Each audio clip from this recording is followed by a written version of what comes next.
Sasa we talk about the intention. Unajua kuna vitu 3 zinaweza funga mtu. Okay. The panty, that's every DNA ya mtu. DNA kuna kucha DNA yako. Mate.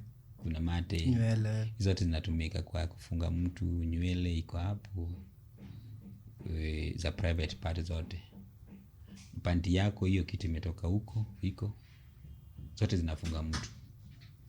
Ukikombine hizi vitu zote, upeleke. Hata maji yenye mmeoga nayo pamoja hivi. Mtu akikupeleka kwa bafu, tuoge pamoja. Muende muoge pamoja. High chances nyinyi wenyewe kupata very good relationship next time after breaking up itakuwa ngumu.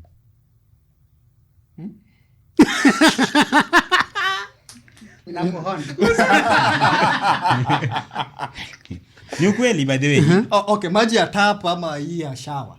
Bora mmeoga pamoja. Si mmeoga pamoja mkaoga huyu. Mmoja kuna time mapenzi inashikanga. Ile ya kwanza mapenzi inakushika. Hata unataka kuenda huko kwa bafu ufanye vitu. Kama venye unaona Alejandro. Toothbrush si shida. Mnashare paka ile kitu unashare toothbrush si shida. Hizo kushare si shida. Mnaenda kwa nini mnaoga pamoja? Hiyo kuoga pamoja is not a problem. Alafu somebody anaoga na intention.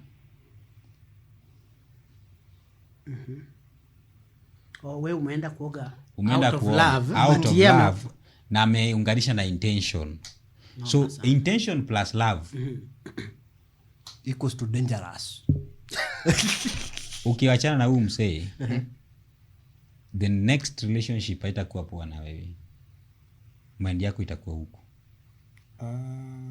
Niangalie huyo mtu tena, niangalie mtu mwenye alienda akafanya zile ya covenant man.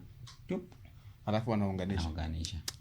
At to date hawana ndoa. Wasije tulikuwa tunafanya tukiwa watoto wadogo. Umezifanya bwana. Na zile harusi tulikuwa tunafanya tukiwa watoto wadogo. Season ni covenant.